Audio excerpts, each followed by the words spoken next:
그때 요셉의 주인이 그를 잡아 옥에 가두니 그 옥은 왕의 죄수를 가두는 곳이었더라. 요셉이 옥에 갇혔으나 여호와께서 요셉과 함께 하시고 그에게 인자를 더하사 간수장에게 은혜를 받게 하시매 간수장이 옥중 죄수를 다 요셉의 손에 맡김으로 그 재반 사물을 요셉이 처리하고 간수장은 그의 손에 맡긴 것을 무엇이든지 살펴보지 아니하였으니 이는 여호와께서 요셉과 함께 하심이라. 여호와께서 그를 범사에 형통하게 하셨더라.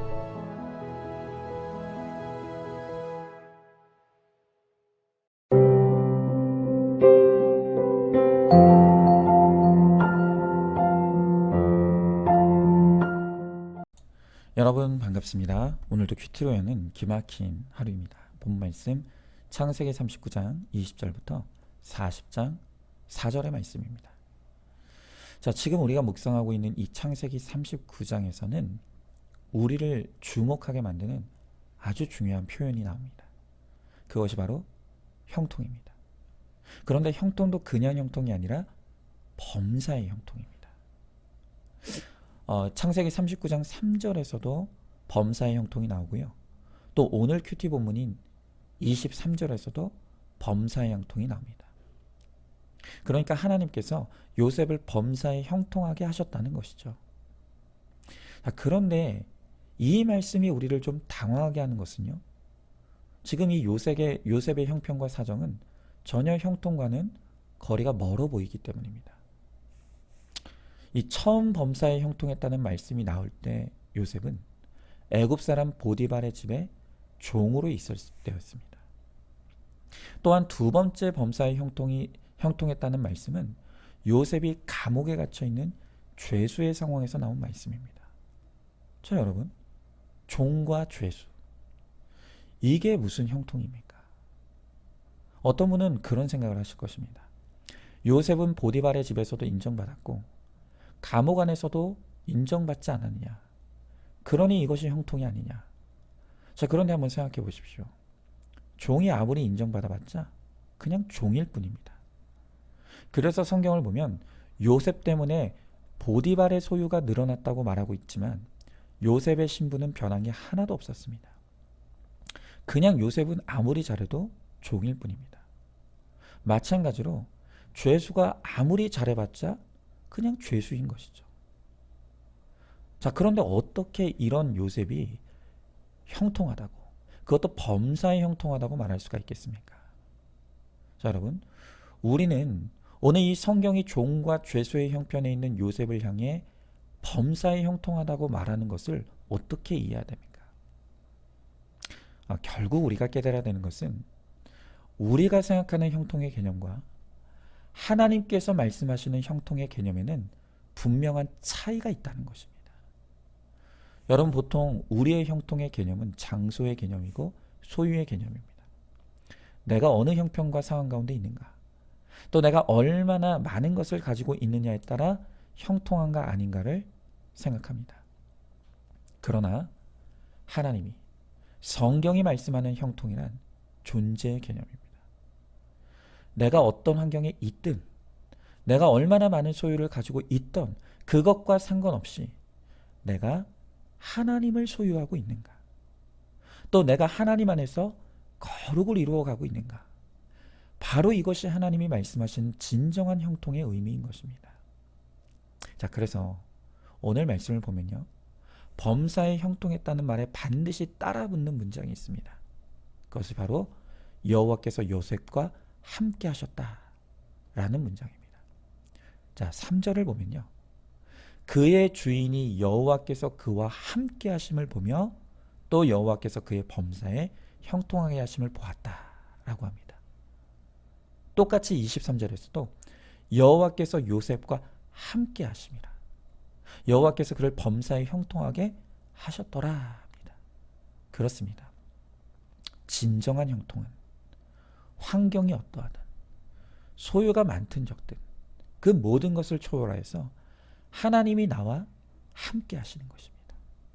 하나님이 나의 소유와 상급이 되어주시고 그 안에서 우리가 거룩을 이루어가는 것, 바로 그것이 진정한 형통인 것이죠. 자, 그래서 요셉이 고난당하기 이전의 상황을 그리고 있는 창세기 37장으로 돌아가 보면 그때 요셉은 아버지의 편애를 받고 있었고 아버지의 보호를 누리고 있었고 아버지의 소유와 환경을 누리며 살아가고 있었습니다. 우리가 볼 때는 이게 우리가 생각하는 형통입니다. 그런데 오히려 37장에서는 요셉이 형통했다는 말이 단 한 번도 등장하지 않습니다. 왜 그렇습니까? 요셉이 아버지의 사랑과 보호 안에서 너무나 편안한 삶을 살고 있었지만 그때는 요셉에게 하나님이 없었습니다. 요셉이 하나님을 찾을 일도 없고 믿을 일도 없었습니다.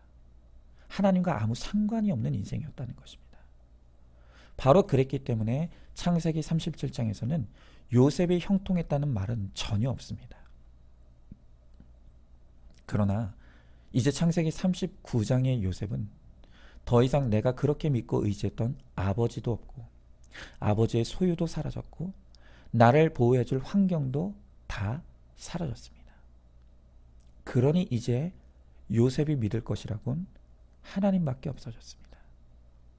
하나님이 아니면 살아갈 수 없는 인생이 된 것입니다. 그래서 이제 요셉은 하나님께 딱 붙어갑니다. 비로소 요셉이 하나님과 함께 하시고 하나님이 요셉과 함께 하게 되는 진정한 형통의 인생이 되어가는 것입니다.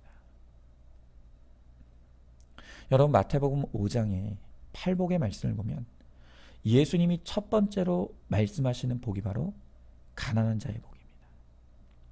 여기서 이 가난하다는 웅크리다라는 말에서 유래된 말인데요.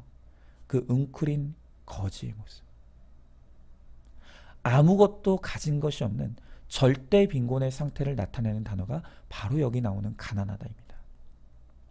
스스로 할 수 있는 게 없어서 구걸에 의존하는 사람, 괴롭힘과 고난을 당하고 더 이상 기댈 곳이 없는 사람, 겸손하려고 노력하지 않아도 저절로 겸손할 수밖에 없는 사람이 바로 주님이 말씀하시는 가난한 자입니다.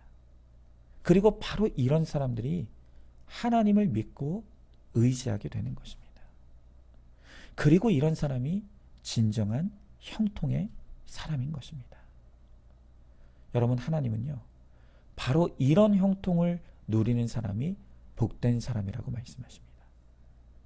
그리고 그 진짜 형통을 누리는 인생이 되라고 우리를 가난하고 애통한 환경으로 몰아가시고 바로 그것을 우리에게 복으로 주시길 원하신다고 말씀하시는 것입니다. 여러분, 바로 이것을 우리가 깨닫게 될 때 우리는 더 이상 좋은 부모, 나쁜 부모가 따로 없고 좋은 환경, 나쁜 환경이 따로 있는 것이 아니라 나를 예수 믿게 해준 부모님이 최고의 부모님이고 예수님이 나의 소유와 상급이 되어 주시는 그 환경이 최고의 환경임을 알게 되는 것입니다. 여러분, 오늘 우리 가운데는 내 과거의 환경의 상처에 매여 있고 또 내 부모로부터 받은 상처에 매여 사는 너무 많은 사람들이 있음을 보게 됩니다. 여러분, 그 과거의 사연과 상처를 치유하는 길도 오직 하나님의 구속사의 말씀밖에는 없는 것입니다.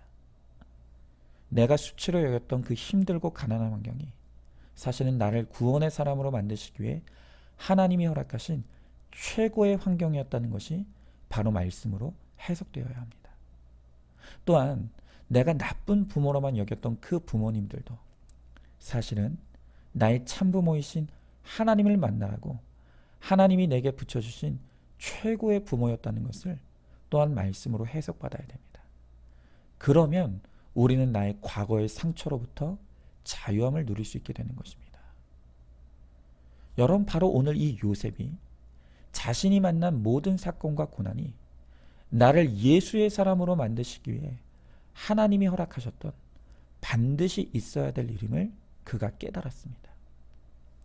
그래서 성경에 기록된 요셉의 모습을 보면 그의 과거에 대한 그 어떤 상처나 열등감도 보이지 않습니다.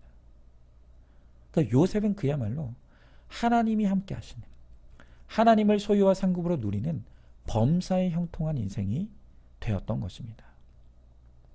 저 오늘 여러분들에게 묻고 싶습니다. 여러분은 어떤 형통 누리고 싶습니까?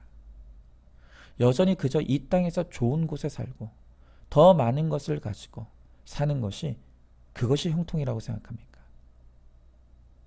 내 남편, 내 아내, 내 자식이 예수와 아무 상관없이 살아가고 있는데도 그저 이 땅에서 별탈 없이 살아가면 그게 잘 사는 거다 하면서 아무런 애통함이 없지는 않습니까?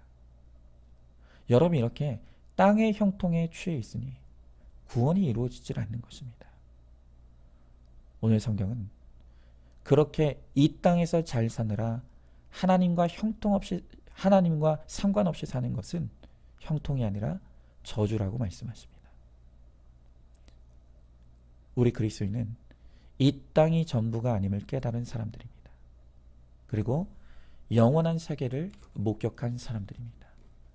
그러므로 이 땅에서 잠시 가난하고 애통하게 살아가더라도 그것 때문에 주님을 의지하고 그것 때문에 주님 붙들고 주님 때문에 평안하고 주님 때문에 기뻐하며 주님이 나의 소유와 상급이 되는 그 사람이 바로 이 땅에서도 천국을 누리고 죽어서도 천국을 누리는 진짜 형통한 인생인 것입니다. 이제 우리는 이 땅의 가짜 형통이 아니라 주님이 주시는 진짜 형통의 주인공이 되기를 소망해야 합니다.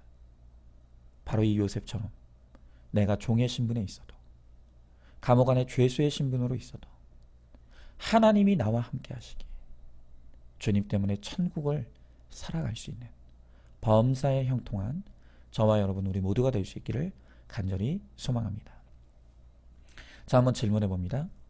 내가 바라는 형통은 땅의 형통입니까? 하늘의 형통입니까?